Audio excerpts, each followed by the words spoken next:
দুলছে মালা, মেঝের উপর প্রদীপ জ্বালা। জন্মদিনে তোমায় বলি, ওই যে আমার বইয়ের থলি, ওরই মধ্যে সহজ পাঠ পড়েছি তার 4টি ছড়া, স্কুলেতে দেয় যেমন পড়া। ছড়ার মধ্যে সেই যে লেখা, হারিয়ে পাওয়া আলো তীরে, নাচাই গেলে ফিরে ফিরে ঝুমকো ফুলের লতা। কেউ দেবে না বুঝিয়ে আমায়, ব্যস্ত সবাই তোমায় জানায়।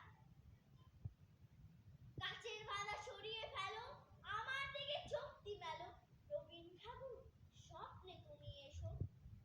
ঝুমকো লতায় আলোর নাচন বুঝিয়ে দিও তোমার মতন। রবীন ঠাকুর আমায় তুমি একটু ভালোবেসো।